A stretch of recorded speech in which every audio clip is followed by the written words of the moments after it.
Welcome, everybody. We're gonna just wait a couple more minutes until we get, or a minute maybe, until we get started, just to make sure we've got everyone in.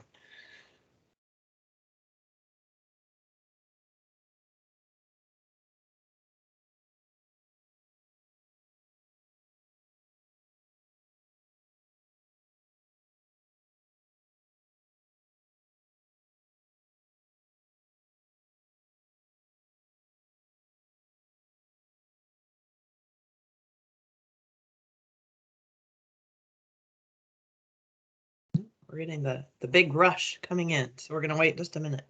But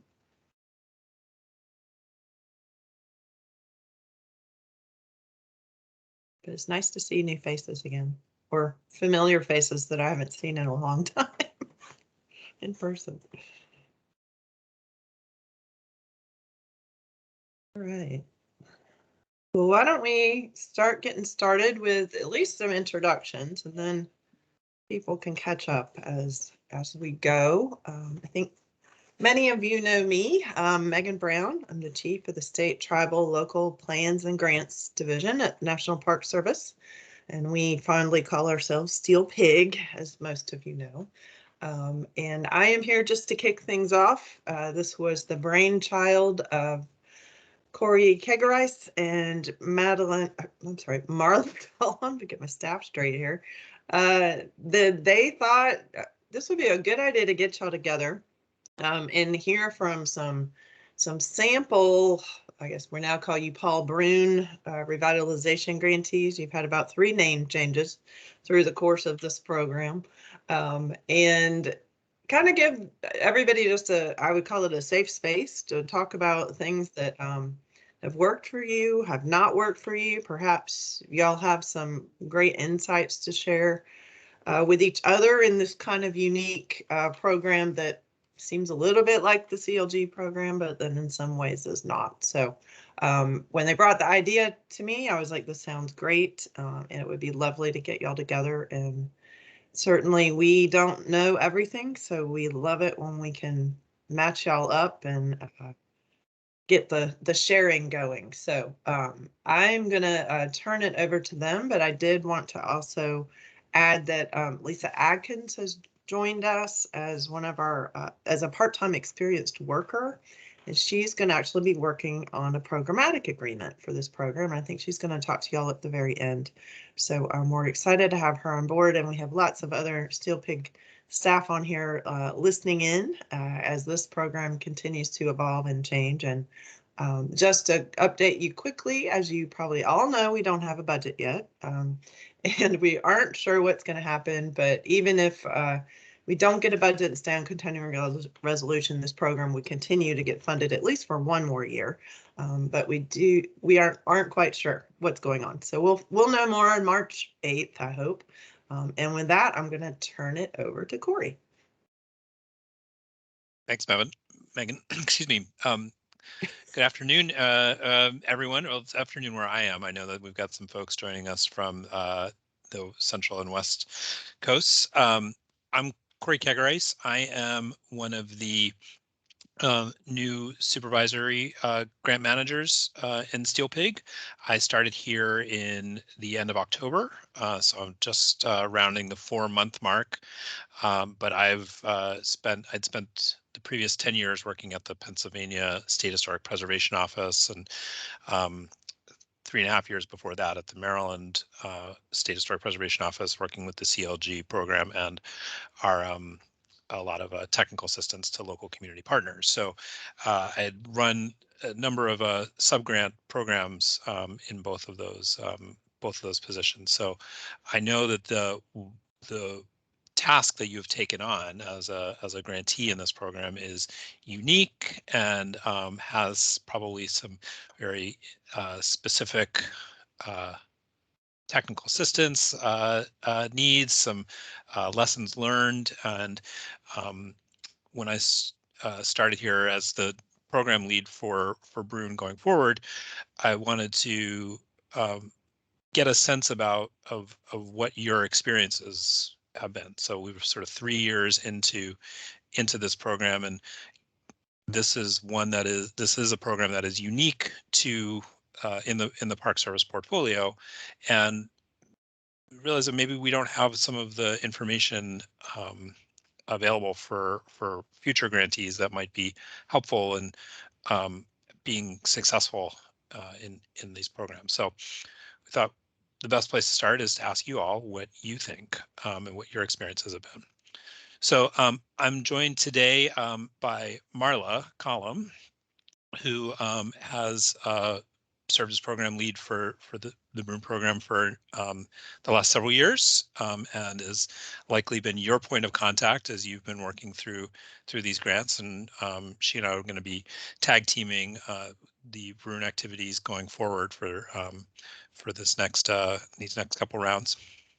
And as Megan said, then Lisa Adkins, who you will join us towards the end of the program, has been brought on to help us work through some of the questions around how we satisfy Section 106 and NEPA consultation, because so many of you are states, and we end up in a bit of a circular feedback loop um, with some of those consultation and processes, and we want to look at ways that again, future grantees might learn from your experience, and we can both streamline that process and give you the best and your subgrantees the best possible experience. I'm gonna just share my screen here real quick and then turn it over to Marla, who's gonna let you all kind of introduce yourselves. Let me tune this. So here's what the next couple of hours look like. We're gonna have you introduce yourselves briefly. We've got a lot of people on the call, so we want to get to know you and have you get to know each other about where you're from and what your Bruhn program has been focused on. We've got 3 of our grantees over the last couple of years who are going to give you some of their words of wisdom. Curry Gill from Oregon, Lisa Ryan from Vermont, and Ray Scriber from Louisiana. If you can't tell, Ray's the one wearing the Mardi Gras beads. And then there's going to be just some open discussion amongst you all about what your experiences and questions and needs are going forward. And then we'll conclude with a sneak peek at that programmatic agreement from Lisa, and then decide whether this is something that we should organize again. Do you have more specific questions that you would like to or topics that you'd like to dive into for future convenings?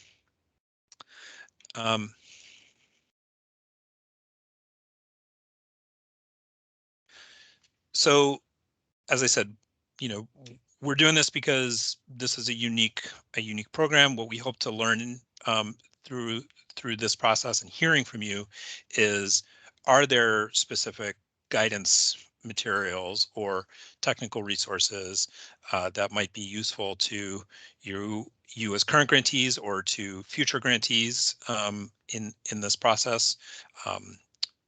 We get there's a lot of interest in this program, but not a lot of clarity around what it means and what it's how to design a competitive application for this or program for this specific funding stream. So we want to try and hone some of the materials we've got available. And when we get into the discussion phase, I think what we really want to know is, what do you want to get out of this? This is called a convening, intentionally, because we think you all are your best resources to each other. So if there are documents that you are grasping to try and put together, this is an opportunity to reach out to your fellow grantees and ask, does anybody have something like this that I could borrow and crib off of? We want to make sure that you all are using this as an opportunity to network amongst yourselves. And so to that end, when we get to the to the discussion portion, we want to invite you all to come on camera. We're going to ask you to put your questions or things, to use the chat box to kind of place hold questions or ideas that you want to talk about, and then we'll facilitate calling you out and saying, hey, Joe, why don't you come on and ask us your question, and then invite you all to speak with each other. I'm not a big fan of meetings where the entire interaction is conducted through chat. So I think there's an opportunity to really engage with each other by speaking, if we can't, which is, only slightly better than if we could do this in person. So with that, why don't I invite Marla to talk to us about some of the program impacts over the past year, and then several years, and then have you all introduce yourselves. All right, it's so great to see everybody. And just to be clear, I'm not going anywhere. Corey is going to be kind of assuming a new role as the lead of this program, but that's mainly because it has grown so much and it really requires more than just one person to kind of manage all of the wonderful things that you're doing.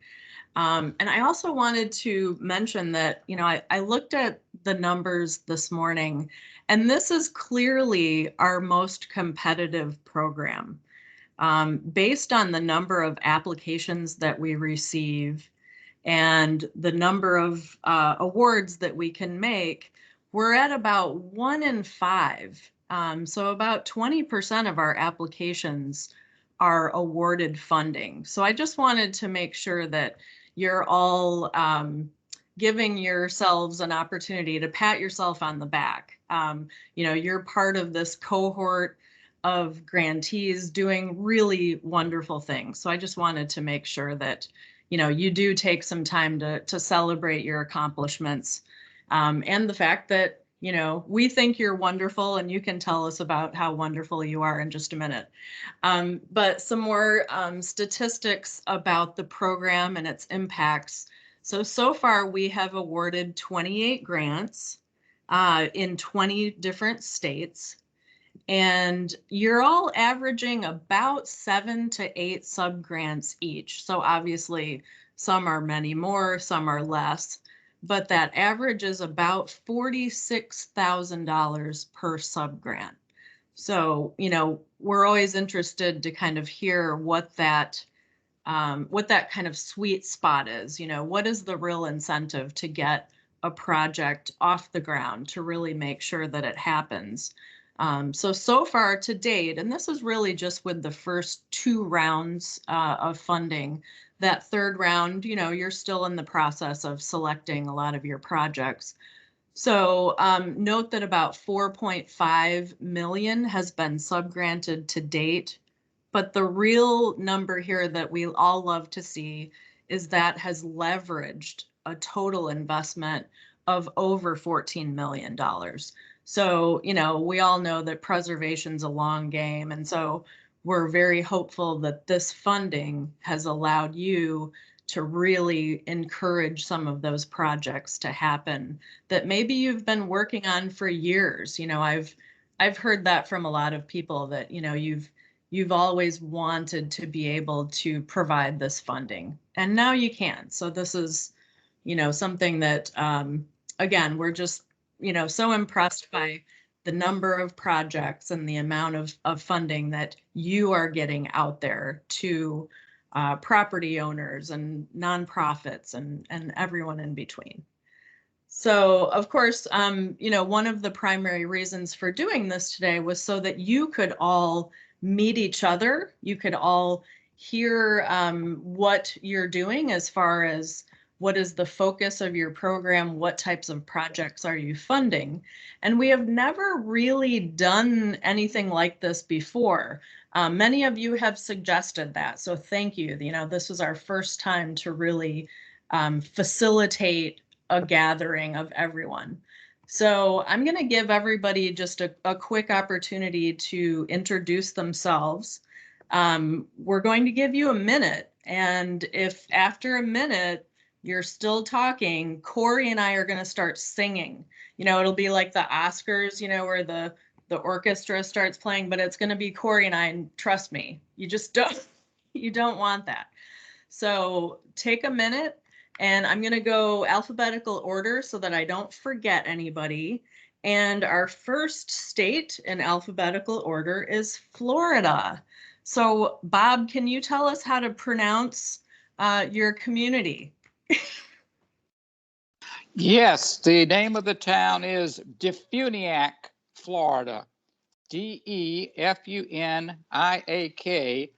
Defuniak Springs, Florida. All right, so we want to hear who you are, the name of your organization, and what is the primary focus of your program? What are you funding? What did you see out there that needed to be addressed? Okay, I wrote this down. I'm a retired college professor, and I'm executive director of Defuniak Springs Landmarks, which is a new historic preservation organization in this town of 5,928 miles north of the Gulf of Mexico near Panama City in Destin. Our focus is 2 square miles of the city's historic district. Within that area, there are 100 historic houses that are listed in the National Register as contributing to the neighborhood. Our goal is to upgrade, renovate, restore about 4 or 5 houses. We are the small one, the new guy on the block, only $217,000 of funding. We have, to this date, received 31 pre-applications from the 100 eligible homeowners, well beyond our belief. The total amount of the contract can be $40,000. The homeowner is expected to contribute 20%. Some have already said they would contribute well in excess of that. This town was founded as a Chautauqua, a religious organization that branched out from the New York Chautauqua. A lot of Victorian architecture here, as well as vernacular architecture. It is all wood. We are designated the best small town in Florida. I have another job, which is also being on the city council. We have had spectacular results. I can't fund everyone, but no one thought we were going to get this much enthusiasm from the people within this 2 square mile area. We do have forms that were sent out for pre-application.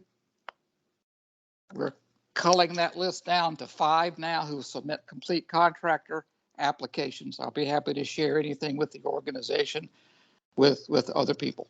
Thank you. Great, thank you so much for that. Nice to hear that you are one of our smaller communities, but doing, you know, getting an incredible response. So that's a really great thing to hear. So next up we have Iowa. Do we have anyone here from Iowa? Yes, there's 3 of us here. Let me get my video on here. You can tag team. Yeah, so I'm Kristen Vandermolen, and I have Heather Gibb and Allison Archambault, also from our State Historic Preservation Office, are here.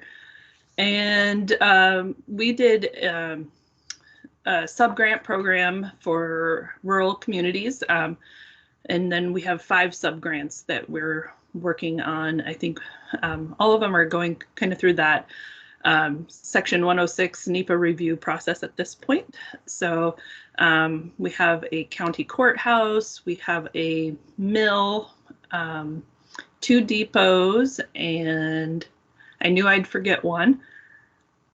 So if anybody else from Iowa wants to chime in. We have the garden project with the art museum.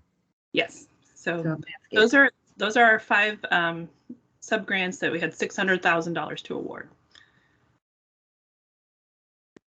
All right, great. And next up is Illinois and Main Street. Hi, everybody. My name is Lindsay Wallace. I'm the Director of Strategic Projects and Design Services at the National Main Street Center. We're headquartered in Chicago, but for those of you who are not familiar with us, we are a national organization that works in commercial districts across the country. A few of my colleagues are also fellow grantees who you'll hear from. But our project, we focused on facade improvements in commercial districts, both commercial buildings or mixed-use buildings. And we did a competitive selection from among our network, and we're working in 3 communities in 4 states. And so that's Kentucky, North Carolina, New Mexico, and Wyoming. And so our project is very much a collaborative team effort among our state and local partners. It's been really wonderful.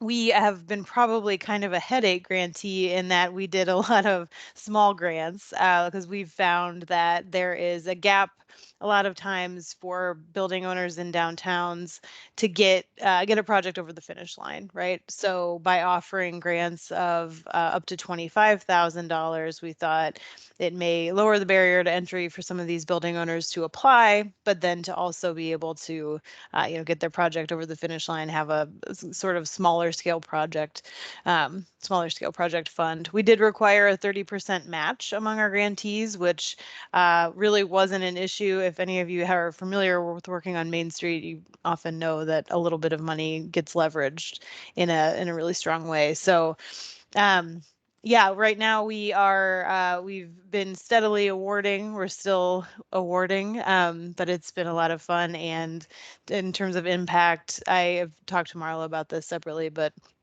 it's been such an incredible program to work on to be able to offer these funds in this way. So thanks, but great to meet everybody. Excited for this today. Thanks, Lindsay. Yeah, next up we have Kansas. Anyone from Kansas? Can't see everybody. Hi, I'm Bethany Falvey, and I also work with my supervisor, Katrina Ringler, who's doing CLG training today. We tag team this program. We built, once funded, we built it off of our existing state grant program that's been around since the 90s. So the infrastructure was kind of in place, but we funded projects that were in communities under 30,000. So we kind of took a smaller community size, and we did grants up to 50,000. We had overwhelming response. We had 62 applicants and were able to fund 15. Mix of barns, Main Street buildings, churches, and 1 county courthouse. So we kind of have a mix of projects, and we've really enjoyed working with you all and the program. Great, thanks, Bethany. And then next up we have Louisiana. You'll hear a lot more from Ray in a little bit, but Ray, I'll let you just go ahead and introduce yourself real quick. Okay, thanks, Marla. I'm Ray Schreiber. I'm the director for the Louisiana Main Street program, and I also work with the Certified Local Government program for the state of Louisiana. We're housed in our SHPO and partner our 2 programs very closely together. And as Marla said, I'll tell you more about our projects later on. All right, great. And then next up we have Maine. I think I saw Anne. Yep, I'm here. Hi, Marla.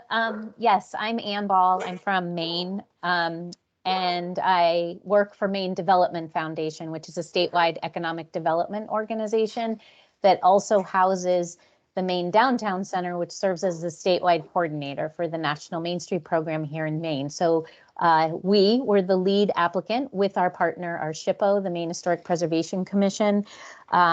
We are specifically focusing on downtown core historic districts that will drive economic development. So everything from, sorry about the dog in the background,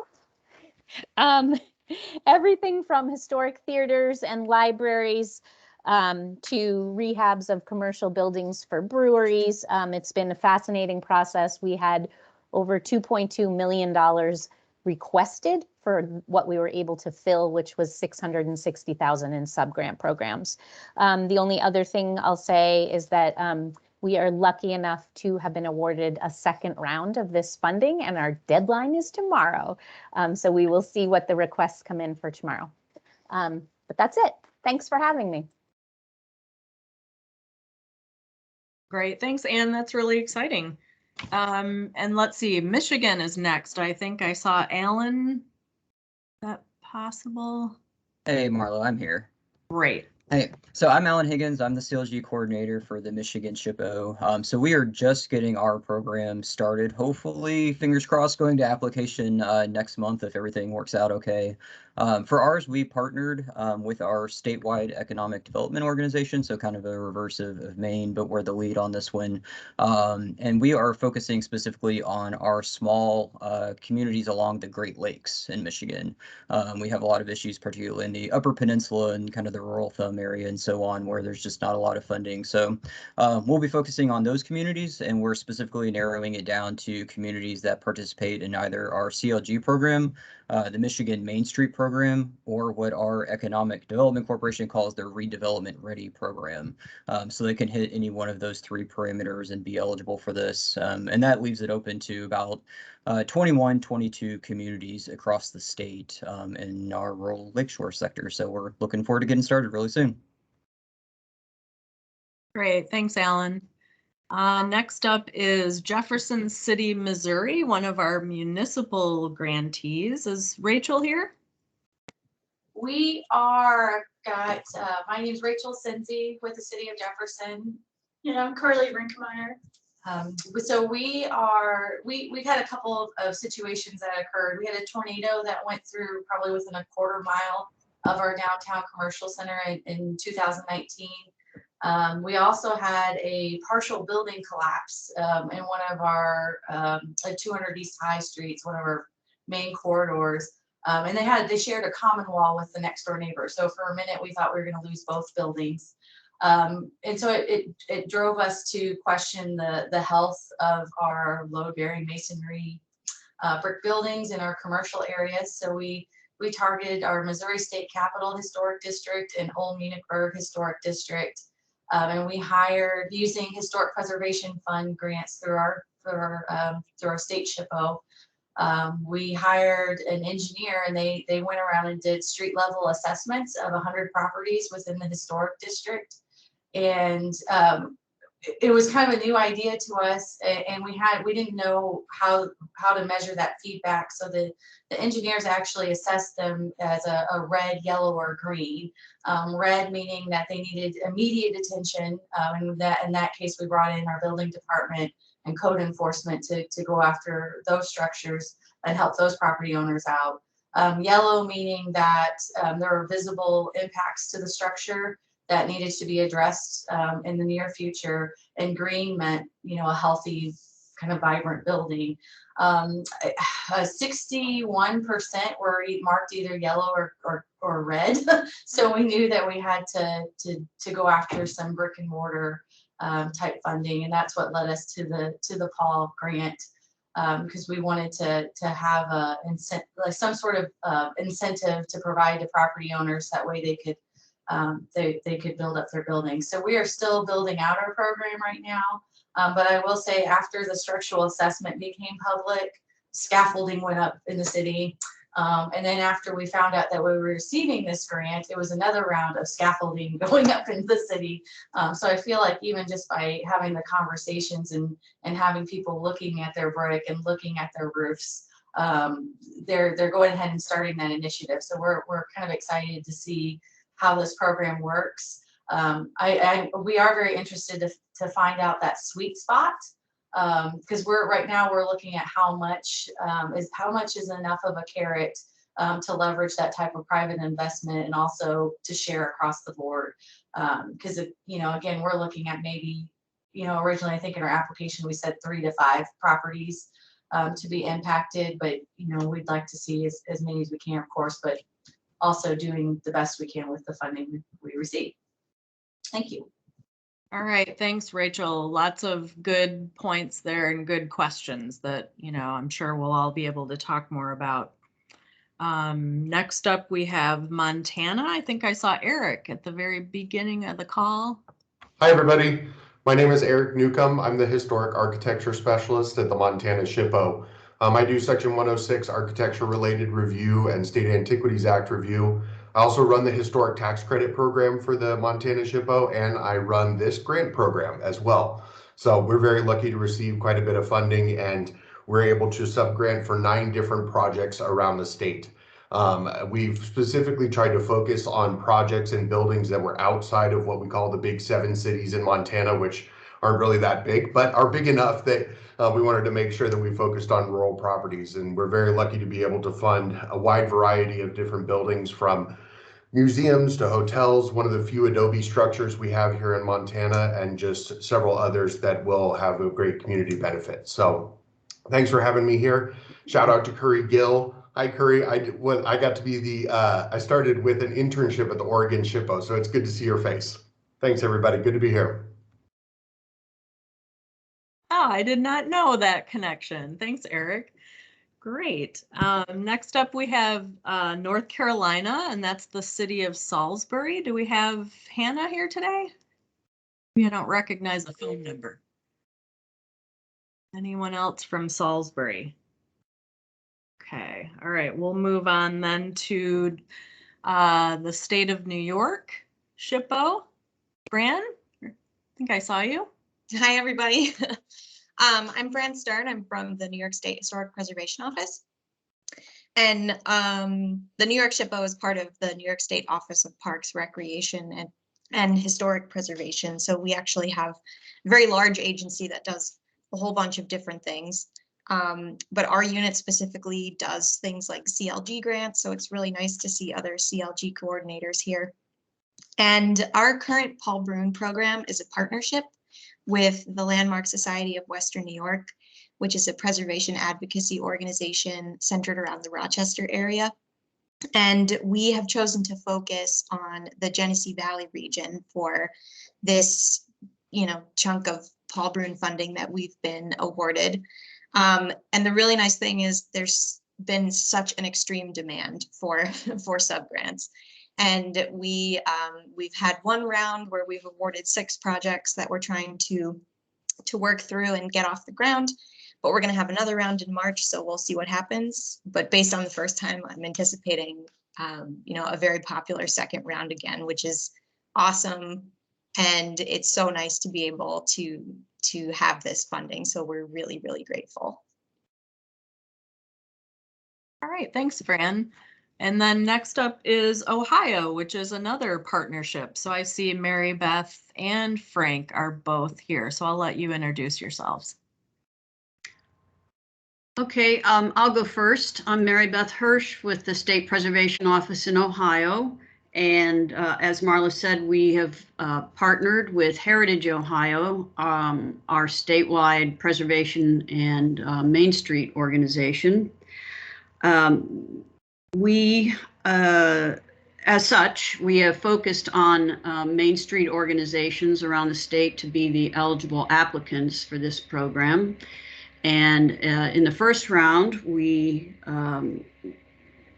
awarded 4 grants. We're keeping the grants number small and the amounts kind of big.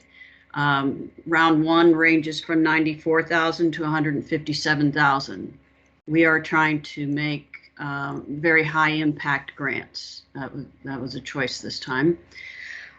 We are lucky enough to have gotten a second grant from Paul Bruhn, and we are in the process of targeting those new projects also to Main Street organizations, but this time in the Appalachian region of the state only.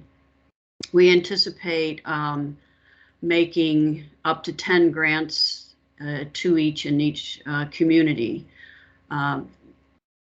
We went with this Appalachian focus because we noticed that either communities were not applying in the first round, or those that did not get funded. And so we added a component to this round of using some of the Paul Bruhn money to pay for a preservation consultant who ended up being an architect who is actually working with the each community and working with the applicants to make sure they put together good scopes of work and can put together a good application so that they're all very competitive when they get to the review panel, which does not include any of us. So we've had good response to this. We've got 8 or 9 property owners that are excited to be working with this architect who will help them with their final application, which is due in June. We are only asking for 10% match. Again, we're trying to draw people in who might not have the ability to match a project. And so I think that's all. Frank, did you want to say anything more? No, Mary Beth, you encapsulated it all, other than just to say, hi, I'm Frank from Heritage Ohio. I'm the Director of Preservation. Hi, Marla. It's great to see your smiling face. And this is a great idea. I'm looking forward to the conversations. Thank you. I also just wanted to mention something that I know I have referenced often about your first round program in Ohio, and that was the emphasis on upper story residential in downtowns. And I know that's a real challenge in a lot of communities. So I hope you don't mind. I've probably sent many people your way to talk about that very issue. So just wanted to add that. Not at all. That's great. Yeah, Good. thanks. All right, next up we have Curry Gill, who again you'll hear more from in a little bit, but Curry, go ahead and tell us who you are. Hi, I'm Curry Gill, the Grants and Outreach Coordinator for Oregon Heritage. We are in the State Parks and Recreation Department, and it includes the State Historic Preservation Office. I am also the CLG Coordinator for us. And hi, Eric, I'm so excited to see you. And I'm happy to talk with you. I'm so glad we're doing this. Yeah, we are too. Thank you. And thank you for giving us some words of wisdom in a little bit here about your program as well. So next up we have Karen Scott from the town of Gloucester, Rhode Island. I know she's on the phone. Are you able to come off of mute, Karen? Did you figure that out? Am I off mute? Yes, you are. We can hear you. Oh, great. I'm so glad. Hi, my name is Karen Scott. I'm the part-time town planner with the town of Gloucester, which is a rural town in northwestern Rhode Island. We are focusing on Japatchit Village, a national registered district in the town's primary economic development area. Over the years, the town's invested its very limited resources to revitalize the village, infrastructure investment, recreation improvements, streamlining regulations, etc. But we really wanted to see kind of some transformational changes in some of our buildings. So we have 3 projects with our $250,000, and we wanted to not only help property owners, but show that this is an area on the upswing. It's worth the investment. That's why we really wanted to make bigger investments in fewer buildings, kind of like a rising tide floats all ships philosophy. And it's working. I think this program has been a real catalyst. Even hearing about it has gotten people to feel more comfortable with the investment that they want to make in their building, because as a small rural town, sometimes the investment and the property values can be a investment with the low property values can be a real deterrent. But we've seen lots of private investment just from hearing about the grant and seeing the grant and hearing the talk about the grant. So it's been really exciting. So this is, well, it hasn't necessarily leveraged specifically large dollar amounts. It has kicked off a lot of change in the town, which we're really excited about. Thanks, Karen. And actually, I got to go and visit that little village right before COVID. It was my last site visit, so I feel like I've gotten cheated out of coming and visiting a lot of your sites. But Karen has some incredible projects that are happening there. So next up is Texas. Is Evan here? I know you were on the phone as well. Evan? Maybe we lost Evan. I can't hear you if you're on mute. Can you try *6? All right, we will move on then to Utah. Do we have anyone here from Utah? Wow, striking out. Okay, next up, Vermont. That's you, Lisa. Hi, everybody. I'm going to be talking a little bit more later, so I'll just say I'm Lisa Ryan. I'm from the Preservation Trust of Vermont. I'm one of 5 staff members here at our organization, and I'm administering our Bruhn Grant program, which I'll share more with you about in a little bit. Great, thank you. And then next up, I see Michelle from Washington and maybe Nick as well. I can't remember how many people joined. Yeah, I was the one that said that I would be the speaker for our little group. So hi, everybody. My name is Michelle Thompson. I am the Certified Local Government Coordinator and the Main Street Design Specialist for the Washington State SHPO. We contract our grants with the Washington Trust for Historic Preservation. So I am not the person that administers the grant necessarily, but I'm the contact at SHPO. On the call today with us is Nicholas Fan. He's the Deputy Director SHPO for the state of Washington, and Maravik Quintanitza, and she is our grants manager. So we had 14 grantees all together, and we put a focus on 3rd places. So this is we've done a lot of roof repair, which isn't really surprising since we live in Washington State where it rains all the time. So we've got a lot of roof repair and replacement. Theaters, a hotel, a historic mill, a train station, a post office turned bottling plant. We had a post office turned brewery. We actually had a historic bottling plant that was one of the grantees, and they're associated with Japanese architectural or agricultural history here. So we had a lot of diversity in the places. And since these were 3rd places and they were rural, we actually gave a grant to a community center that's in a historic house. And they said that that was literally the only 3rd place, the only gathering place they had in their town. It's so small. So it's fun, and it's neat to see the money go towards that. So yeah.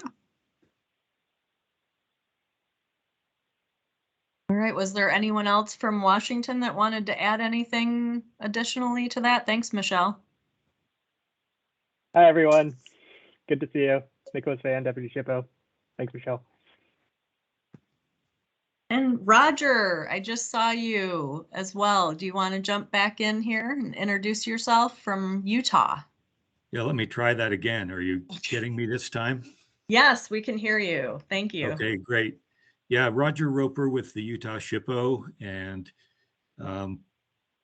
I had a number of years with the Oregon SHPO, so I know Curry Gill very well, and she was a superstar with us, and so I've been picking her brain as we move through this. We got a grant this past year, so we're just giving out the money now. So 21 successful applicants, 675,000 we were been able to award, so a little over 32,000 per project. We tied this to our new Main Street program that's been going for a couple of years. One really officially, the first year was kind of a pilot program. And so we have 5 Main Street communities that are participating, and we really want this program to do 2 things. We want to get the buildings rehabbed in these historic rural downtowns, but we also want to strengthen the Main Street programs. And we felt like running this through our Main Street network would do that and would help ensure the effectiveness of these projects in the long run. So that's kind of where we are. We know we've got it's a 25% match, but the projects we're funding could come in well over that in terms of overmatch. We're thinking it'll be 2.5 to 3 million in impact. So I think that's pretty much it. So thank you. Great. Thanks, Roger. Sorry, I was too quick on the draw myself. So, All right, next up we have West Virginia. And so our first grantee there would be the West Virginia SHPO. Do we have anyone there?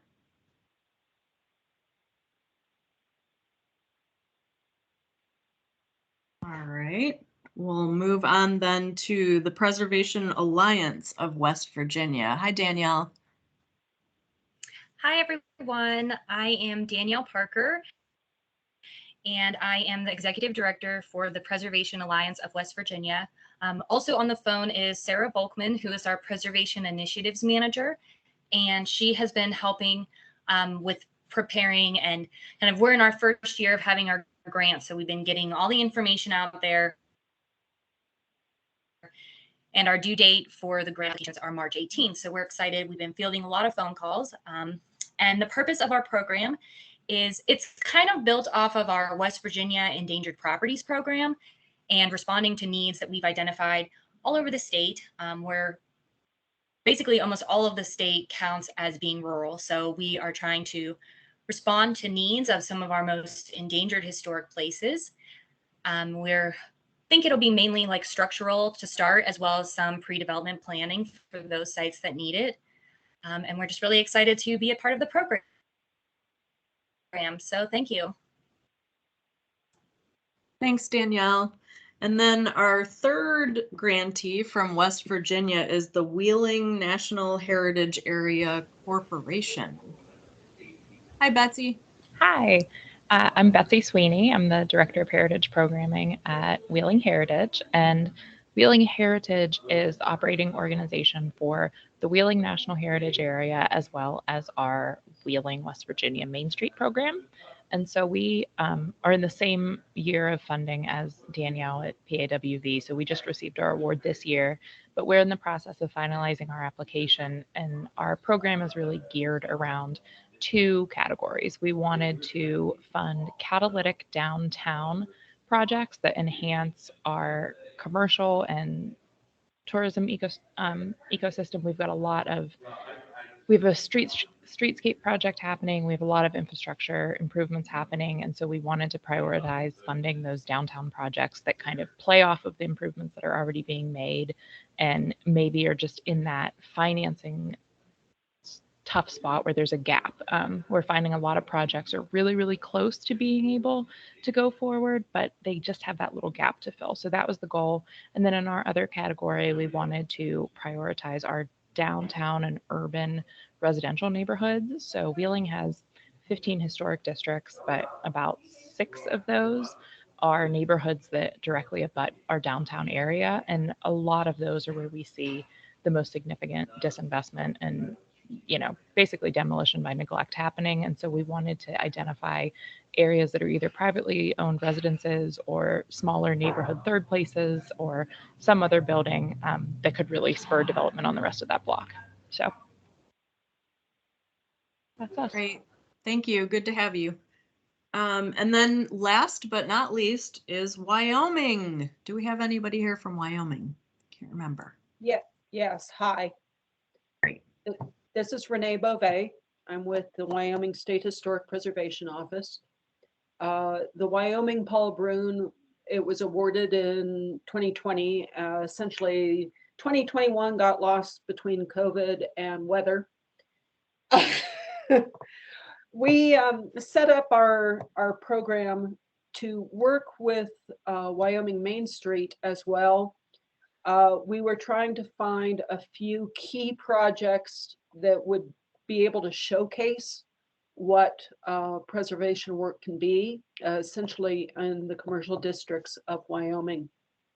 We have only 4 projects, but we awarded fairly high, between $85,000 and $96,000 on the projects, because we wanted to have something of significance actually occur. The projects in Wyoming, we were working with our Main Street collaborators on it, or our local CLGs, so we could have boots on the ground to kind of help and observe where necessary. So we didn't address every community in Wyoming. With the 4, we hit essentially 3 of the 4 corners of the state, which we thought was pretty good. Right now, only one of the projects is just about finished because it was interior work that could be done. It's infrastructure work, but it was interior. Last year's weather was rather catastrophic in this area. And between COVID and the inability to get contractors is going to make it a very significant challenge for the state of Wyoming to actually finish up this project. So we'll see where we go. All right, thank you, Renee. Yeah, we've heard about those challenges in every area of the country, from rising costs to inability to find a good contractor, let alone get on their schedule. So that's maybe another thing that we can all be kind of sharing, any of those strategies that you have developed on how we can get through this together. But just hearing all of you talk about, you know, your various programs, what you're funding, what you've seen, and what you're trying to react to, just kind of shows what, you know, a great level of latitude that this program can offer you. And that's one thing I know we're all not used to. You know, we're asking you to tell us what is that thing, what is that disparity that you want to try to address. So that was really interesting to hear from all of you and all of those different strategies and approaches that you're taking. So thank you for that. And I'm going to turn it over to Corey now. Wow. Those are some impressive and really cool projects and uses of this money. I was making notes here, and we'll kind of come back to some of these themes later. But you know, the words I kept hearing over and over again are strategic, catalytic, impactful. I come from a kind of a planning orientation. So listening to you all talk about how you're using money to meet needs that you've identified through certain, you know, through other types of analysis and planning, and partnership, working together with some of the other established networks and programs, I think are some really cool overlaps that are not really well understood about the way that this program can function. So this is going to be, I think, a great second hour, and hopefully future connections. Quick housekeeping note. I neglected to mention it in the beginning, but I did put a note in the chat. If you haven't done so already, if you would open your chat box and share at least your name and organization, and ideally your email address, that's going to be a good way for us to kind of keep some record of who was on the call today, as well as give your fellow attendees an opportunity to contact you if you're open to that. I think we do intend to share this recording and the slides with you all after the fact, but we wanted to make sure that we've at least got your contact information in writing.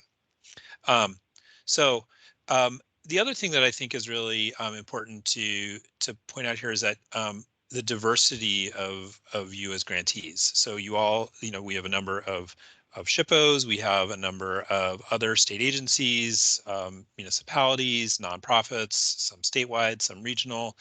So you've all got a slightly different perspective, capabilities, experience running grant programs like this. So what we've done for this kind of next segment is to ask three different grantees, each of whom have used this money for a slightly different, in a slightly different way, to just give you a little bit more depth into the thought process that went into designing their program, the struggles and joys that they've experienced, and any words of wisdom. Then keep it in the sort of eight-ish minute range, and then we'll have some the facilitated conversation. So while they're talking, or any other questions that you've got, or topics that you want to put out there and make sure we have a chance to talk about, this is your chance to use the chat box for that as well. So just use that as sort of a running dialogue, and we'll come back to those questions and topics after we hear from Curry, Ray, and Lisa. So I'm going to introduce Curry Gill again from Oregon to start us off. Curry, let me get your slides up here, and you can tell us about what you're doing in Oregon. Thanks. That's awesome. I'm going to go ahead and start talking while you're doing that, because there aren't that many things on the slides, but I felt like I should put something up there. So hi, everybody. Oh, it's so cool to hear everything that you're doing. It's exciting stuff. And I think this is such a cool grant program. So I am glad to have been a recipient. So in Oregon, we when this grant was announced, we thought, wow, this is a really important opportunity. We already have grant programs. As I said, we're with the State Historic Preservation Office. And we have some state funding for grant programs. We have a Main Street specific one, and then we have one for properties listed on the National Register. And then we also, with our CLG program, do development grants in that as well. So we felt like we had the system down for the grant part of it, or the sub-grant part of it, rather. And so we were kicking around, what should we do? Because as a grantor, I always tell people, don't create a project because there's funding available for it. Find the work that you need to do and then seek the funding for it. So I was trying to be good and do that. And we had been really we still are looking for good funding for barns. But I suddenly remembered that we'd been doing all of this work with historic theaters in the state. And we had recently partnered with the University of Oregon planning program. They have a really amazing student-led program. And they had recently completed a study of all the historic theaters in the state and evaluated their needs, barriers to getting those needs. And what we found there was we have a lot of theaters. They are all over the state. They are in rural communities, and they are important economic drivers, but also livability drivers in those rural communities. And we also found that the theaters can kind of do their own thing until they need something big for their building, like a roof. So roofs were mentioned already, and theaters were mentioned by other people, but we realized they often didn't have the capital for those big projects. And so that felt like a good solution. So we used this study as the basis of our application and to help us establish the goals that we had for the program. So we did want to award fairly good sized chunks. And when we did the process, I think we found kind of the right spot for us. We awarded 8. We had 12 applications. The 4 that weren't funded either were properties that would not be eligible for the National Register, so we wouldn't get to do those because that had to be a part of it, or they just really weren't ready. So it was kind of the right amount, and we had 2 to 3 that were in the $50,000 range, and then the rest were closer to $100,000. So that that did what we wanted to kind of bring it up. But part of our intention was to increase the number of theaters that were listed on the National Register.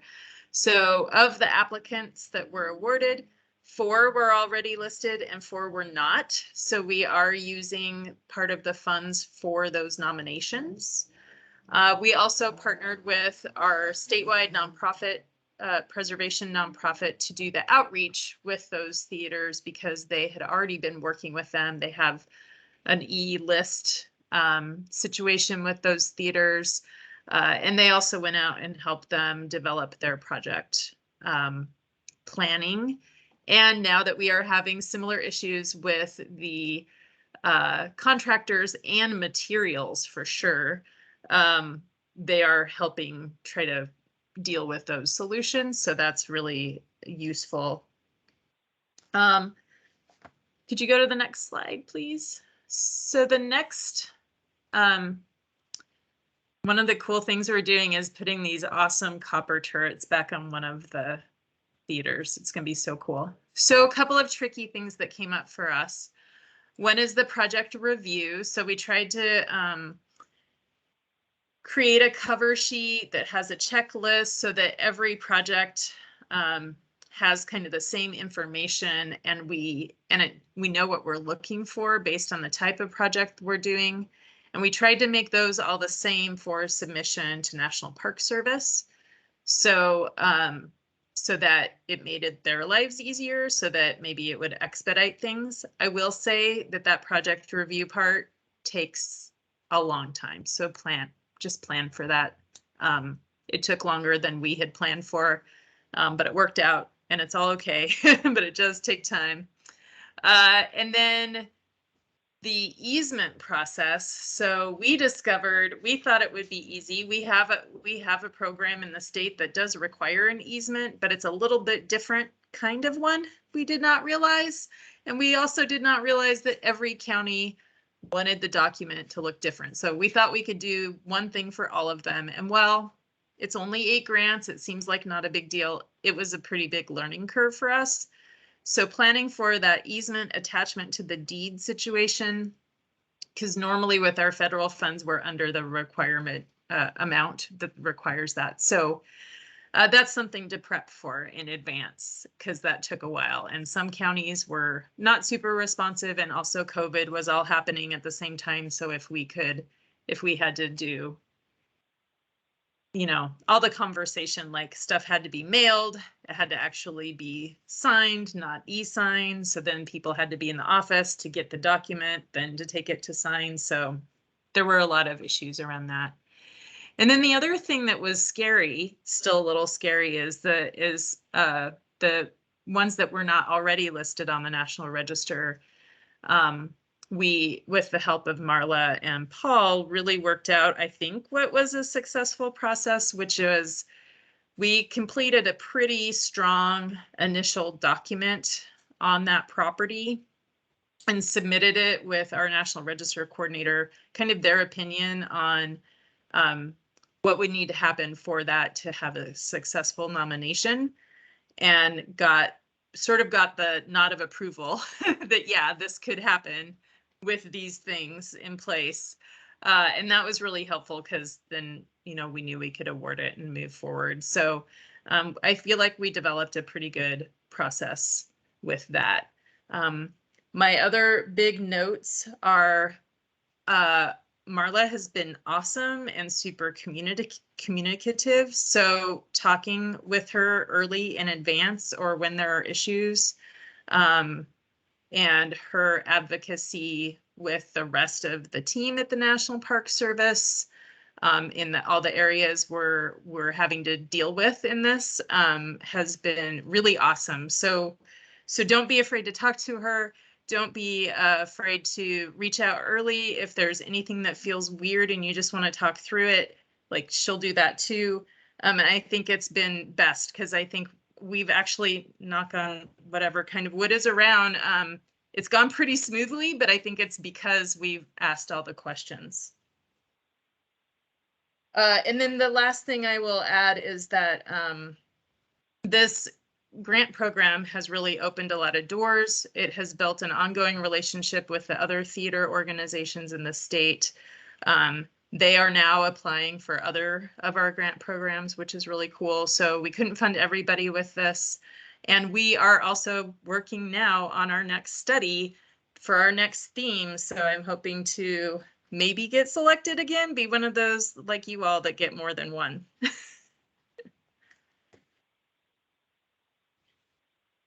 That's great. Thank you, Carrie. I'm echoing there a little bit. That's really exciting. I think and the copper work on that turret is amazing. And yes, 3 cheers for Marla and her passion for this program. All right, so we'll come back to some conversation here after we talk to Lisa. So Lisa, take it away. Tell us about what's happened in Vermont. Thank you. Hello, everybody. I hope everybody's Doing well.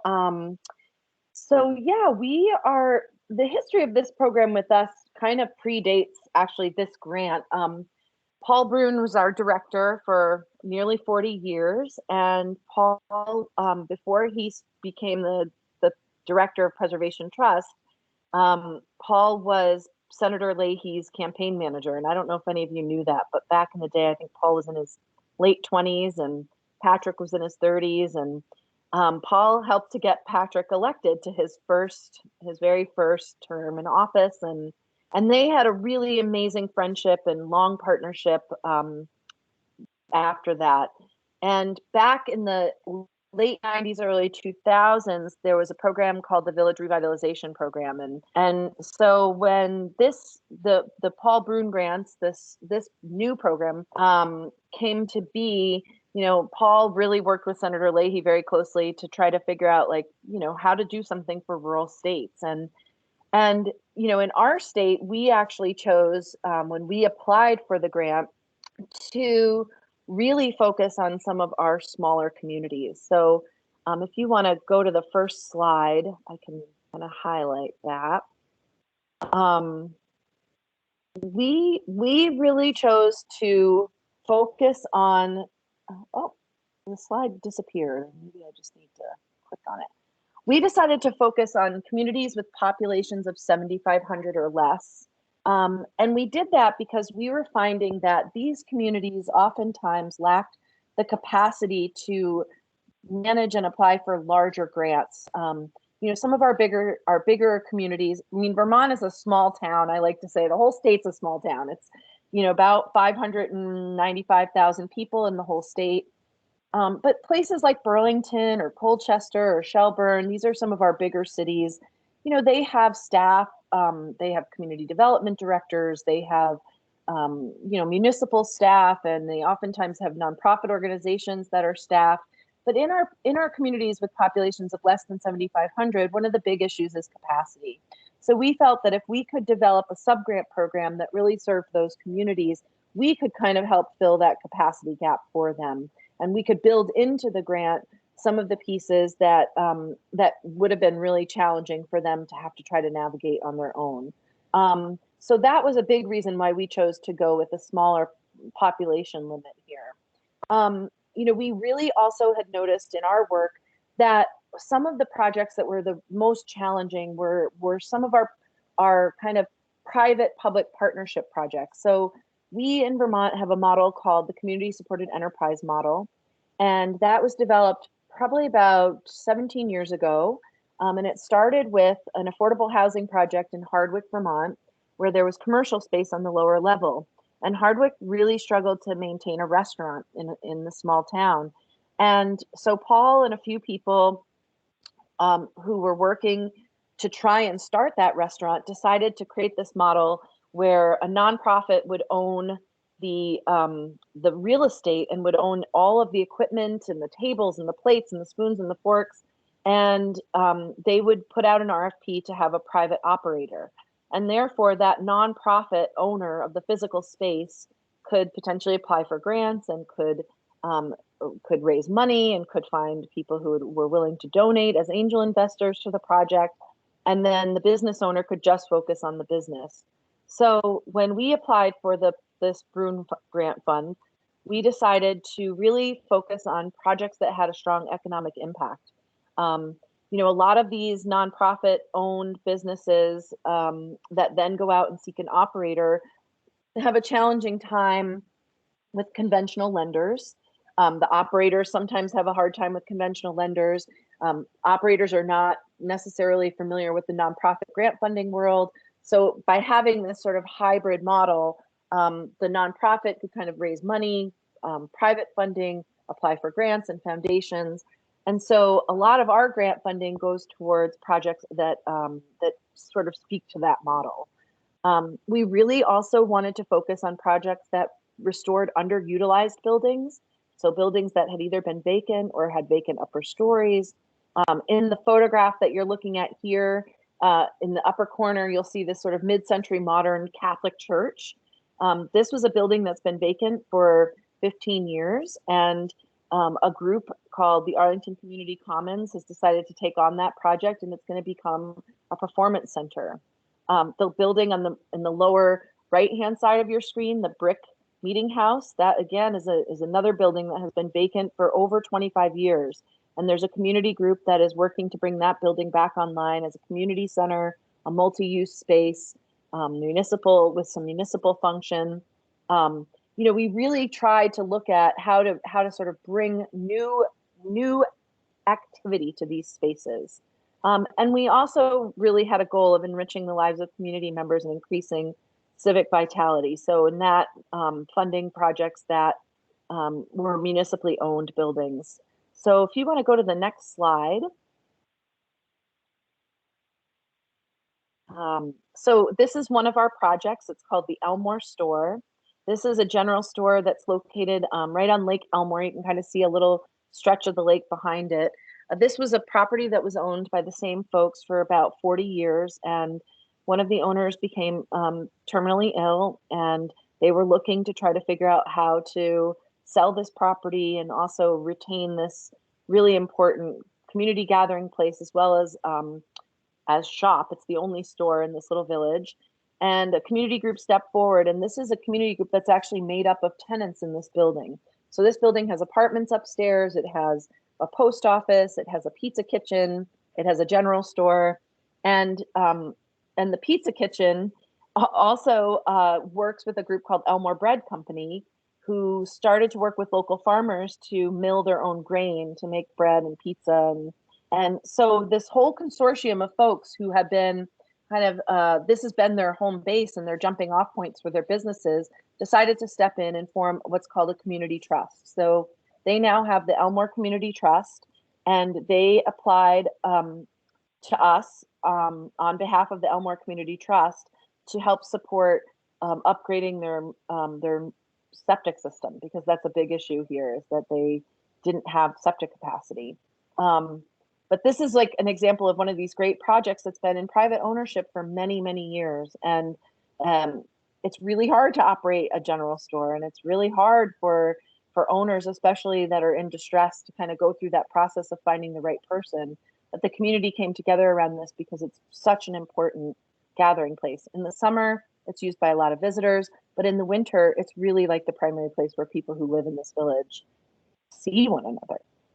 If you want to go to the next slide. This is the Arlington Common, the Mid-Century Modern Performance Hall that we talked a little bit about. This is a really neat project because this is an example of a project that there was a National Register district done in Arlington. And at the time that district nomination was done, this property didn't qualify. So it's on the National Register right now as a non-contributing property. And what we did as part of our application process is we partnered with the Division for Historic Preservation here in Vermont, so that anyone who was applying for a grant would actually go to the division as part of their application process to get a determination of eligibility. So they would submit that determination of eligibility with their application. So when we were reviewing applications, we would know who's already listed, who's eligible for listing.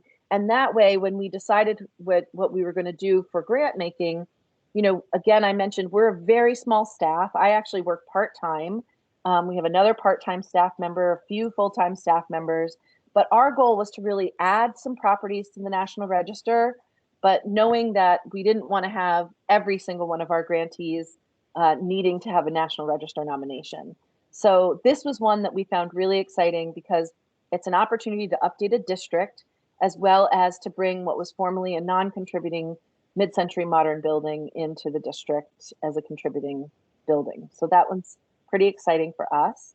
And I think I might have one more. This is an example of a civic project. So you'll see kind of, this is a quintessential Vermont scene here. The white church with the nice steeple and the fence around the green. And then you'll see this kind of unshabby building that hasn't been painted in a while. That's the former town hall in Addison. And this is a building that the town has really struggled to figure out how to bring back online.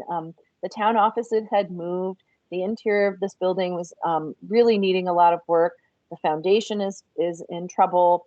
And they came to us to apply for a Bruhn grant to help with the foundation. And through that, receiving that grant, they've also been successful in securing other funding and getting a town bond to be able to bring this building back to full use. So it will be both town offices and community space on the upper level. I think, do we have another slide or those? Okay.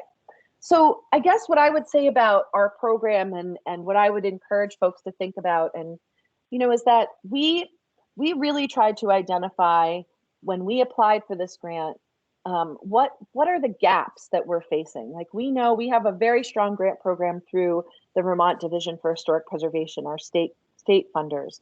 We have some funding at Preservation Trust through some foundations, but we really looked at what are these projects that we're seeing, that we're engaging with on a regular basis, that really don't have opportunities, either because the funding available is specific to a region that they are not in, or because the division doesn't fund certain types of projects. And we tried to design our program to kind of fill that gap. And we found that in doing that and being somewhat limiting, the population limit, we've heard from, we have 17 towns, 17 communities that don't qualify for our Bruhn subgrant program. And we are able to kind of send them to some other funders because we know there's funding available for them in other places. But we really wanted to be strategic about it, both on a capacity level for our organization, and again, we fund projects, our minimum grant request is $50,000. And again, that was very intentional because we know that as a staff, we have capacity to manage about between 7 and 9 grants a year through this program.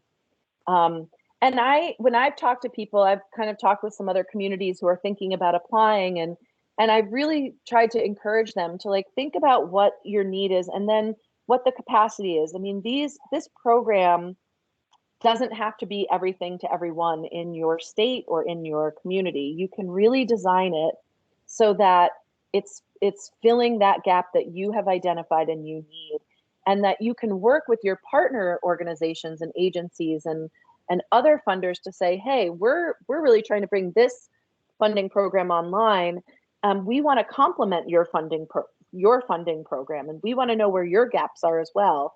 And then that way it sort of helps all of us in the end, because we can, when I know when I've had to send out those letters to say, I'm sorry you didn't receive funding, I include a list of other funders that and with their phone numbers and email addresses, so that those groups that don't receive funding through us have a next step. They have another group to go to. And we often stay engaged with them through other programs and try to support them as they continue on their funding journey. I think for us, the hardest part about the grant program, I think, is really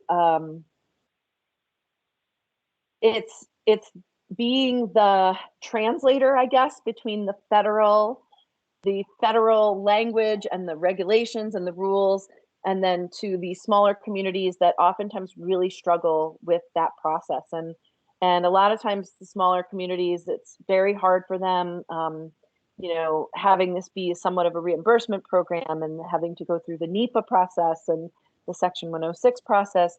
I mean, there's a lot there that a lot of times when you've got a 3-person select board that are all volunteers that meet twice a month, I mean, there's a lot of challenges to that. But this program really allows us to both do some work that we think is really important, and also kind of help, I think, these communities dip their toes into that federal funding world, and hopefully have a positive experience with it, so that when they have other opportunities, they feel empowered to approach it because maybe they've learned a little bit about this process and how it works and feel good about it in the end. That is some great advice and perspective, Lisa. Thank you so much. You all are some industrious people up there in Vermont. What else have they got packed into that one little store? My gosh. It's All like right. some of the best pizza in the state too. So I think like when you travel around Vermont, you kind of know where you can stop to eat and do things, because it's sometimes you're on stretches and everyone's like, we can't let our store go under. Like, we need that pizza. What are we going to eat on our way up to the kingdom if we don't have that? I think this afternoon has the dual benefit of planning some travel itineraries for some of us. So duly noted. All right. Let's go down to the Gulf Coast and hear from Ray Scriber from Louisiana Main Street. Hey, thank you, Corey. And let me apologize ahead of time. I'm sitting in my friend's apartment on St. Charles Avenue, and Mardi Gras is ramping up for the evening. So if you hear background noise, lots of music, it's not me partying, but it's people out on the street partying. I think 25 parades have already come past this location, and 3 are scheduled for tonight. And then it will all come to a screeching halt at midnight tomorrow. So we're in the thick of Mardi Gras. But thank you for letting me have a little bit of time to share about our program. Listening to some of the thought processes that Lisa just was talking about that they went through when we decided kind of how we wanted to formulate our application for a grant, we went through some of those same processes, and we wanted to offer bigger dollar amounts because our staffing is limited and we are administering some other grants. So we thought that would be a good way to help us manage the grants well by having a fewer number of grants, but a larger dollar amount. There's other incentive for having larger dollar amount also. But so we did that. We also, to help us with this grant administration, we contracted with the Louisiana Trust for Historic Preservation to do some field management work for us and work with the grant recipients to do that work. We wanted to apply for this Paul Bruhn grant because we needed something, or I wanted something to supplement the an already existing grant program that we have in our Main Street program.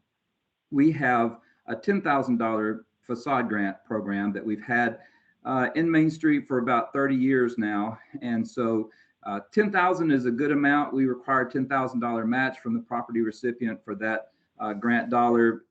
But that doesn't go very far. They get some good projects, and of course, they always invest more money than their $10,000. But what I found a need for, and something that helped with our strategy for applying for this grant, was that there are commercial structures in our Main Street districts across the state of Louisiana that are still vacant, are either totally vacant or under occupied. So we wanted to target those vacant or under occupied buildings for this grant program. And so we said anything that's 50% or less occupied can apply for a grant. And we set a grant amount of $50,000 from the Paul Bruhn money. Our state general fund dollars were added to that in the amount of $5,000 per grant. So we are giving in the first round a $55,000 grant and then requiring a $5,000 grant match from the recipient. We were fortunate enough to be one of those that received a second set of funding from the Paul Bruhn program. So we haven't implemented that. We're just in the process of getting that going. But what we did with our first pot of money was to divide it into 2 grant cycles, again, so that we could manage it. And there was another benefit to that as well, that it helped us weed out some grant applications that were not very good applications, to be honest. The first time we ran we advertised for applications, we received 12 applications. And so total, we were going to fund 12. Thankfully, we had set it up that we would do 2 rounds of 6 because some of the 12 applications we received were not good applications, and we were able to weed those out and just pick the top 6. The second round has just been approved, and we're about to implement that. And then we're going to start working on our next grant, Paul Bruhn grant money. Things that I'll change as I move forward, and I'm thinking about this, is increase the dollar amount from the grant recipient. Like I said, we only offer or require a $5,000 grant, but I think I'm going to increase that to $10,000 in these next rounds. And then I need to make sure that I strengthen the wording on how we look at the applications and how they rank as far as the timeline of getting the buildings back into use. We had a couple of applications that applied for funding that funded a portion of a much bigger project. So one portion of that project is done. It's still going to be a few years down the road before the building gets into use again. And so we wanted to make sure that we tighten that wording up so that we can get those buildings back into use and not just fund one portion of a much bigger project. Some of the things that I would recommend to grant recipients is don't recreate the wheel. Reach out to other grant recipients that have gotten these funds. We were very fortunate that we had this 30-year grant program already in place. And so I just adapted the documents that we already had in place for our facade grant program and added the things that had to be added to accommodate the federal funding. And we were pretty much ready to go right from the start because of the grant work that we had done in years past. So reach out to me, reach out to any other recipients. I'm happy to share any documents that I have with you all because it just is a challenge sometimes to have to start from scratch on a brand new grant program. Another thing that I thought about and talked about, we made sure that we were very clear up front that the grant recipients would have to enter into an easement agreement for the structure for moving forward. One of the things, though, that we've talked about, we also contracted with the Louisiana Trust for Historic Preservation to be the easement holder for these, and we've paid the easement fees out of our grant resources. But one of the things that whenever we've had a conversation with the building owner about the easements is we explain to them that the Park Service requires an easement for whatever number of years it is, but we always have a very strong conversation with them, encouraging them to consider an easement, a perpetual easement that will go on forever. We and we've had some good success on that. About half of the grant recipients decided to go ahead and do an easement for perpetuity and not just the limited number of years that are required by the Park Service. As others have said, the review time for Section 106 and NEPA is long. You have to be aware of that and make sure your grant recipients are aware of that.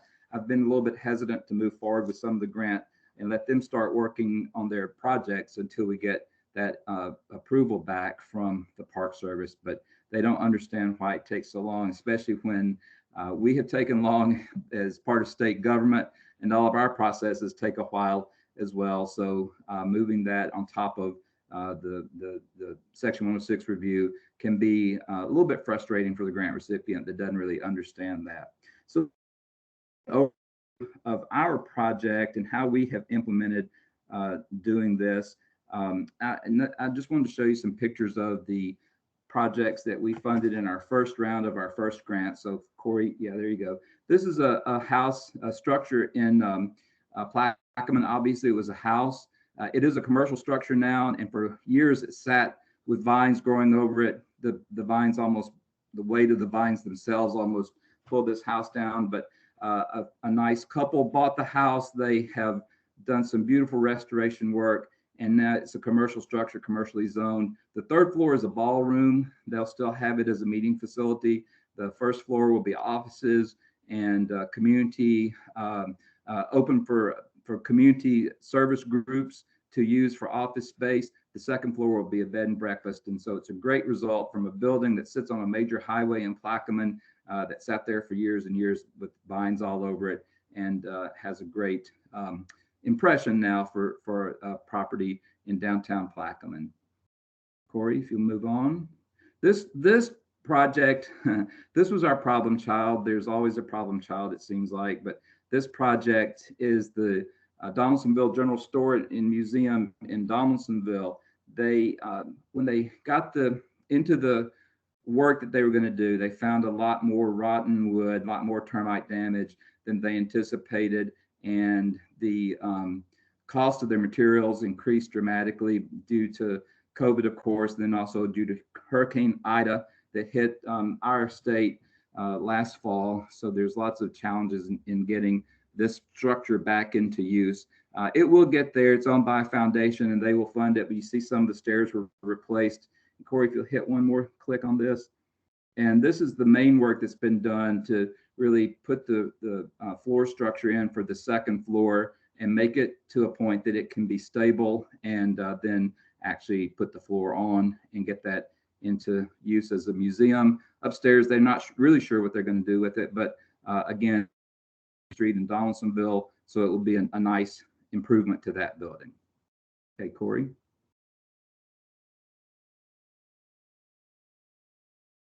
This project, the S&E Theater in New Iberia, their project was to restore the marquee for the front of the theater building. You can see the old marquee was not very stylish or didn't have much appeal to it whatsoever. They went back and did research and restored it back to the 1920s type of marquee that was there when the theater first opened.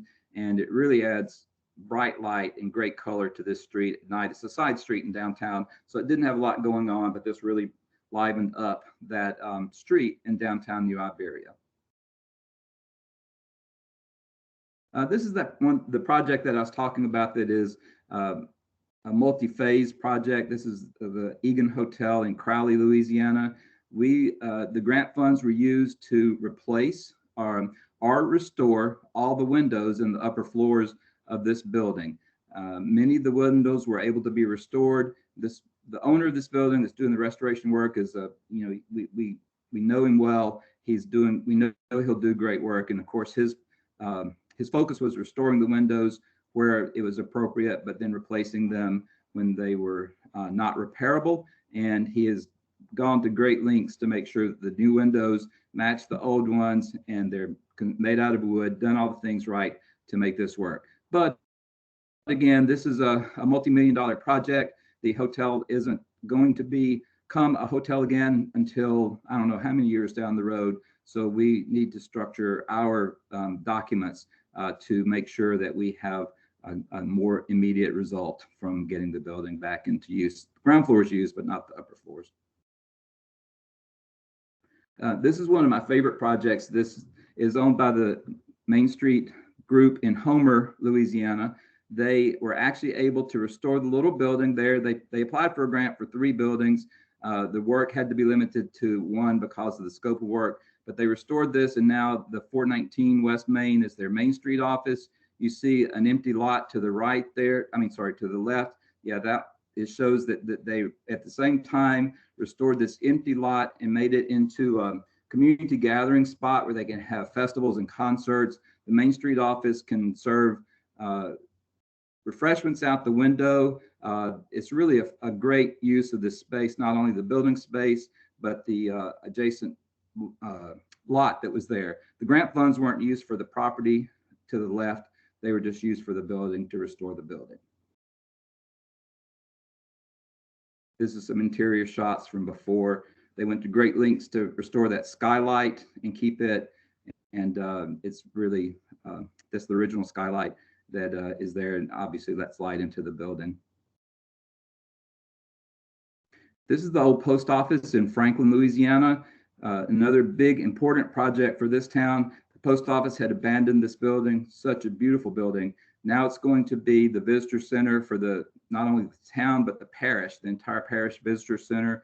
One of the state legislators from that area is opening up office space in the building, and there will be other spaces available for offices as well.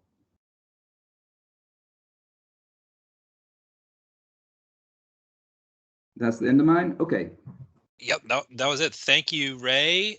Thank you, Curry. Thank you, Lisa.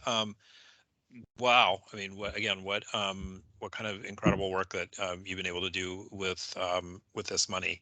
I think what we want to do now is I'm going to ask you guys some questions to kind of kick this off. I'm going to invite all of our everybody else to chime in and ask questions too. We've got some conversation going over here in the chat, but this is a chance for us to spend a few minutes just sharing stories and experiences. So let me start by asking Curry, Ray, and Lisa, what do you think was the best unanticipated outcome of your grant programs? What's the thing that you weren't planning on being a good outcome, but turns out to have been a very pleasant surprise?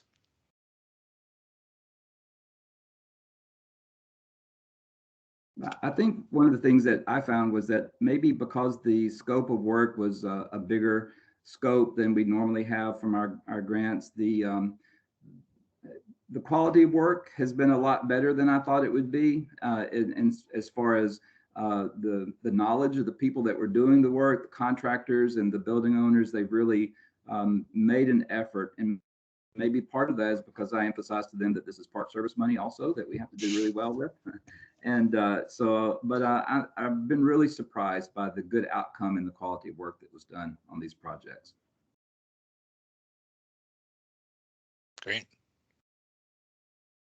I think for our program, the adding districts and individual National Register nominations has been, in addition to the work that's being done on the properties, is bringing a lot of visibility to preservation to communities that otherwise wouldn't really think about it. And, you know, I find a lot of my time spent talking with community groups is when we, you know, because when we give them the sub-grant agreement, the draft of it, and they, you know, they know, and it turns out they are really eligible as part of a district. And then that means that we have to engage with the town. So even if we funded a nonprofit, we kind of have to do this big community outreach. And there's a lot of misunderstanding about what it means to be on the National Register. People get very scared of it. They oftentimes say, well, you know, what does that mean? Am I not going to be able to paint my building the color I want to paint it? And so that's been really exciting. And we also were really fortunate to, we have a great relationship with our State Historic Preservation Office, and they had a really excellent intern. And so when we decided how we were going to try to figure out getting these national registers online, we started working with their intern, and he's amazing. And it's been a fantastic opportunity for him because he's been going out to communities and meeting with historical societies. He's been on Zoom calls with me at select board meetings. I mean, he's learning a tremendous amount about how to communicate around historic preservation and how to really bring people in and how to sort of soothe those fears that people have. And I just think that's been an unexpected, really fun part of it for me, at least, is that process of working with communities. I think for me, it was probably that we had applicants that were the small rural movie theaters that a lot of people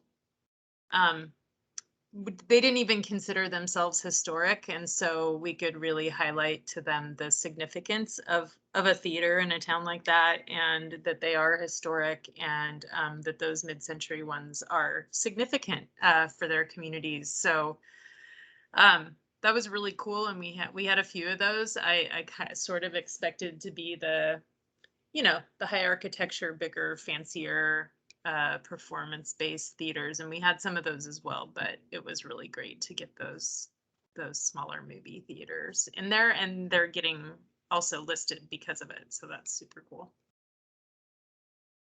I saw, so for the folks that were on camera, I saw some head shaking during those responses. Does anybody else have a similar experience or story to what Ray or Curry or Lisa shared?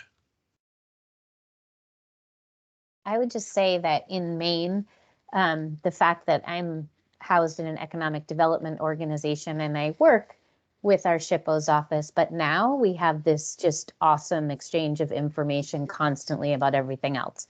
You know, yes, I call them in for tax credit consults and CLGs within communities, but now they're like, oh, will you push out, you know, our grant opportunity, or will you serve on the statewide historic preservation plan steering committee? So I'm linked in much more closely with our SHPO, which is great, and they in turn with us. I'll That is- echo and in Kansas, in 2019, the Department of Commerce did a listening tour of all the regions of Kansas, and that it was the Office of Rural Prosperity, which kickstarted our need and application, and we used a lot of their data from their report. So it really connected us with our Department of Commerce, and now we have a better working relationship. And that was we were able to reach out to more of the economic development divisions, Main Street offices, and so we had a lot more applicants than our usual suspects for our grant program, our statewide grant program. So it was a good opportunity to make those connections. Yeah, I'm also going to kind of echo what people have been talking about, what Curry said and what Lisa said, just about putting the positive face on preservation for places that may not even have seen themselves as historic. I always love that. I just always think that's such a beautiful, beautiful thing. But yeah, there's the opportunity to build those relationships in small communities has been pretty wonderful. So just echoing what everyone else has said. Anybody else have an unanticipated joy from their program that they want to share? Because next I'm going to ask the flip side.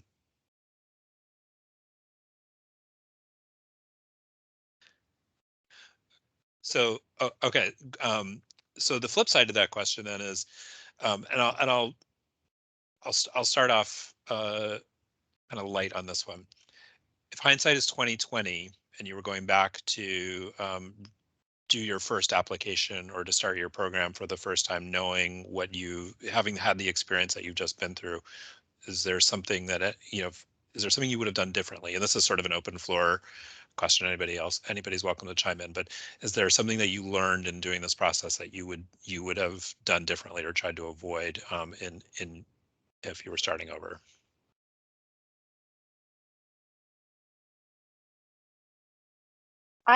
I'll share. When we first applied, because of our capacity challenges here, we initially worked with a consultant to do the program management, and we thought that was going to be really helpful, and it wasn't. And so we shifted to me being the person who did it, and just rearranged my responsibilities and brought another part-time staff member on full-time who was able to do that. But we thought, okay, we'll get this consultant in and they can kind of be the person on the ground watching what's happening and helping shepherd it through the process with the division, through the and with the Park Service for the Section 106 and NEPA review. But the challenging part of that is that, so much of what we do is about relationships. And I think while our consultant was qualified to do that, knew how to do that, their way of thinking about it was really focused on, they see themselves as an advocate for the projects rather than the way we sort of look at ourselves as this is like a team effort, like it's a partnership. And so when something would kind of go bumpy with the division, or something would come up around something that needed to be modified in their scope of work, it almost felt like there was they're being too hard and they're not being reasonable enough. And I'm like, no, this is an historic preservation grant and it's a National Park Service grant, and we're funding historic preservation. This isn't about trying to lower the bar. This is about really trying to help the applicants do the best work that they can do with this funding that has this intention. So I think in hindsight, I think we would have structured our original application a little bit differently and made those staff adjustments from the beginning, because it was a little bit challenging to kind of shift things around once we got started. But I think we're really feeling good about where we're at this point. Bob McKnight. We are the most southern of the projects. We're in the panhandle of Florida. One thing that I learned quickly that I needed to be very careful is how I've addressed the issue about the quality of work conforming to the Secretary of Interior standard. I informed this of one contractor who is north of the state line, right above me. His response to me was, I don't need any federal bureaucrat inside the Beltway to tell me how to do my job. I thought that was an interesting component, as he felt that this was obviously some attempt to run people out of business who don't prescribe to a certain federal doctrine. I thought it was interesting that he not only knew about federal bureaucrats inside the Beltway, he referred to them as bedwetting federal bureaucrats inside the Beltway. And this struck me as an honest response from people who are afraid of anything having to do with federal restrictions and any ties to federal dollars. I probably could have handled that a little differently and slower, but I sent him the linkage, and I won't repeat what the answer was. The recording for posterity thanks you for that, but point well taken. Lindsay, what's on your mind? Yeah, well, my response is much more boring than that, I would say. That's how could I follow it? Well, I'll tell you, like when we applied for this, we thought, based on experience with other grant programs and a loan program that we have, that we thought we should keep the cap to the grant lower to make these requirements lower. Just thinking that a lot of the folks we've worked with maybe hadn't had experience with federal preservation guidelines and that sort of thing. So we thought maybe that would lower the barrier to entry. But what we would change absolutely is offering much larger grant sizes, but having a range still, because I think the design in terms of offering lower amounts worked in some ways, but that there was always, people would always take a bigger grant if they didn't have a concern with easements, which surprisingly, I think I overestimated how much of a barrier that would be. I and my team, of course, it isn't just me, but who's working on this project. But that's been a really good lesson learned. The other thing that I've really enjoyed, kind of going to your question before, Corey, is that we have had really great interactions with a lot of building owners who, again, own historic properties, but have never intersected with preservation guidelines, or who haven't, even though they may have them in the community, haven't had the opportunity to enter into that world. And those conversations have been really great because most people have listened to us and haven't pushed back. And we may have a little tricky conversation here and there, but it's really allowed us to go deeper into some preservation education and like myth busting around that. So that'd be my 2 cents. Cool, thank you. So I'm conscious of the time here, and there's two topics we want to get to quickly before we end for the day. I'm going to ask Lisa Adkins, who is an experienced worker, recently retired from the Ohio SHPO with a lot of experience in the Section 106 world, who we've engaged to help us think through the issues that some of you identified related to the review and compliance process for these programs. It's a required part of the federal funding to make sure that the Park Service is meeting its legal obligations to fund the best possible work with this money. But in a program like this, where you all are giving this out in sometimes kind of small increments to a lot of different places, that creates a lot of channels to navigate. And so Lisa has been working with us for the last several months, trying to think about ways that we might be able to change that process in the future. So I'm going to put a slide back up here and let Lisa introduce herself and tell you about what she's working on and how you can help this process going forward. Thanks, Corey. Okay, I think I'm unmuted and videoed. It's been a long couple hour or so waiting for my turn. Hi, everybody. My name's Lisa Adkins. I've been doing 106 for, maybe 25 years or so in Ohio and in West Virginia. So I had the opportunity to look at a broad variety of projects. One of the things that I haven't spent a whole lot of time doing, though, is working with grant projects, because I'm usually the person who comes in at the end and figures out whether or not the compliance process worked or not. And if it doesn't, trying to figure out a quicker way to get to resolution that lets a project go forward. So Megan and Corey and I have been talking, trying to figure out how to proceed with what could be streamlining 106 review through an alternate process and a programmatic agreement. So one of the things that they impressed on me, which I'm not sure that I really appreciated until today, was the variety of projects and programs that you all were working on, and that we needed to come up with some solutions that would allow flexibility, that would allow any process we came up with to be tailored to your particular needs.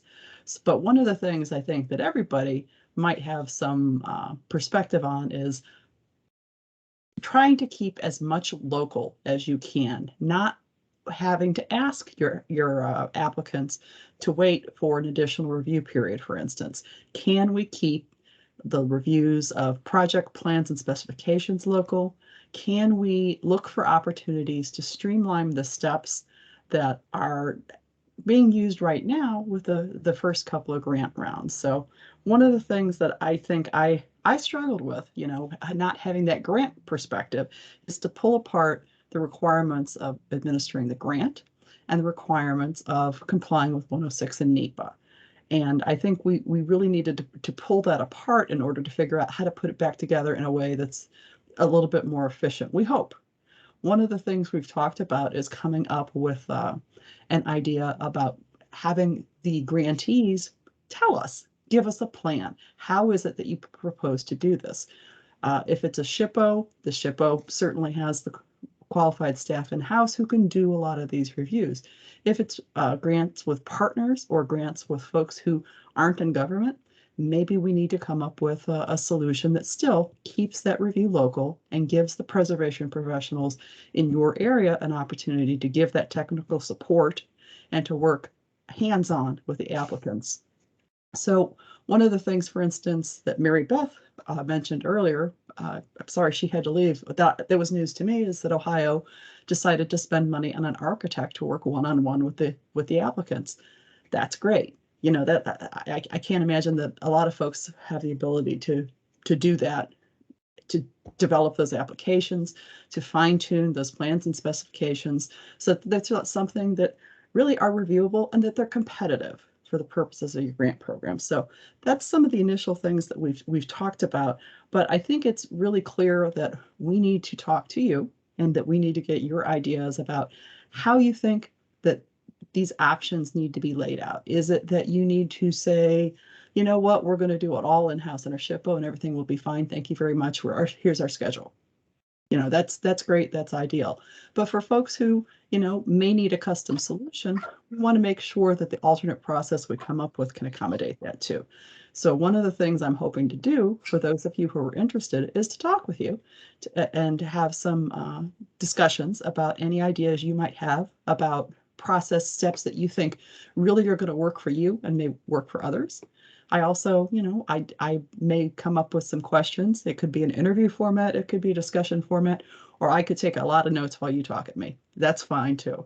So moving forward, you should look for information from Corey and Marla about how you can become involved in developing this process alternative that will, unfortunately won't be ready for the current grant round, but may be ready for next time. Good Lord willing, and the creeks don't rise. And the creeks are rising quite a bit this year. So, I just wanted to give you that preview. And again, if there's any questions you have, my contact information will be available with the rest of the materials from the meeting today. And thanks. Thank you, Lisa. Yeah, this is an exciting opportunity. We've, along with our disaster programs, Bruhn is one of those subgrants where, and Bruhn is unique in the diversity of and of our of the grantees. So, oh, sorry, I think I'm still sharing that. Let me stop that. Okay, there. So, so yeah, if you have some thoughts about how to change or improve your experience, or just an experience that you'd like to share, Lisa is going to be very interested in talking to you about and incorporating your ideas into the proposals we're going to make to the advisory council and to our other partners. So with 5 minutes left on the clock, let me ask the concluding question, which is, we, Marla and I kind of cooked this idea up to bring you all together, partly because as we were getting into the round, the application round that just closed last week, we realized that we were getting a lot of, again, sort of repetitive questions from interested grantees, and it seemed like they might benefit from some better guidance about how to design a good program using this money. So we wanted to start the conversation with you all and say, where did you come from? How did you've all done this successfully, and had come up with these ideas. So how did you cook that idea up, and what would you do differently? So I think this has provided some good information to start. As current grantees, the next question is, do you want us to do this again? Number one. Number two, are there other aspects of managing these kinds of programs that would be helpful for us to dive into? Could be next time you want to talk about how you did the format for your application forms, or the review and ranking criteria that we use, or the easement process. It could be something much more technical or sort of related to the program administration. Does anybody have any thoughts or ideas about something they'd like to focus on or have more guidance around?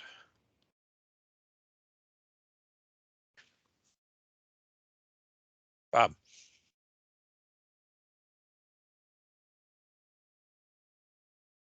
Yes, Bob McKnight here.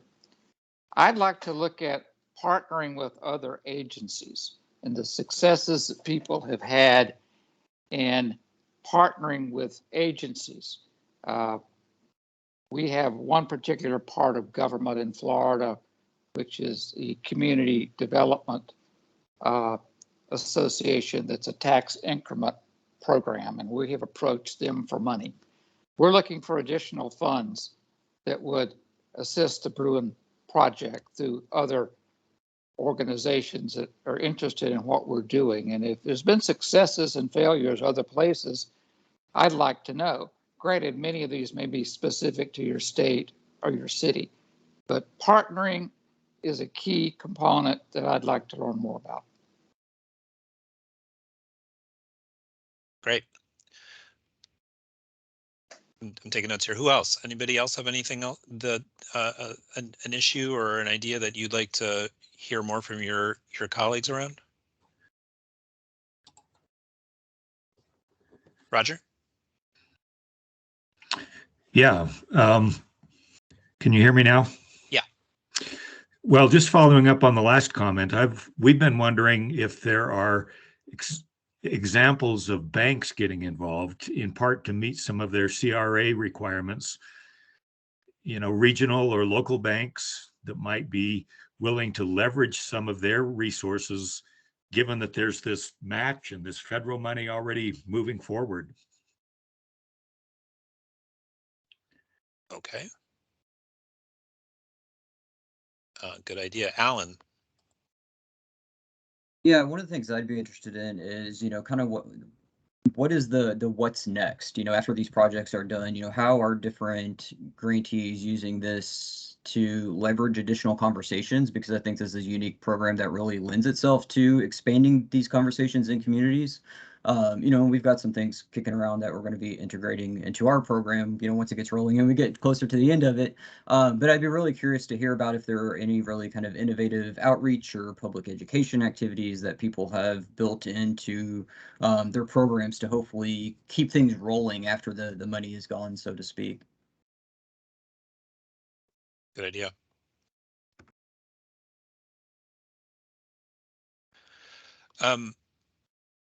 And Frank, I noted your comment in the chat. Yeah, we weren't quite sure how this how this first round was going to go, so we wanted to make sure that we could fill the air with some interesting perspectives. So I think future, you know, that the term convening, you know, really bringing you all together to share with each other, I think is the most valuable part of all this. So. Again, I want to be respectful of everybody's time. We're at the appointed hour that we promised to end this, but we'll follow up with the recording and the materials from this and an invitation for you all to let this steep for a little while and share the ideas that you would like to talk about. Maybe we'll do this again, you know, in another few months. And you know, give a slightly different focus to the conversation, or just, you know, let you all talk at each other and about whatever's on, you know, whatever Bruhn related topics are on your mind at the time. With that, I'm going to say thank you to Marla, thank you to Dara Green, who has been the one in the background running the recording and spotlighting the speakers and helped with the setup, and to the rest of my Steel Pig and National Park Service colleagues who are lurking in the background here and learning from you all. Thank you, Ray, Lisa, Curry, and to all of you for giving your time. This was a great afternoon. So take care, be well, and laissez bon temps rouler, right, Ray? Yes. All right. Be well, everyone. Take care. Bye, everybody.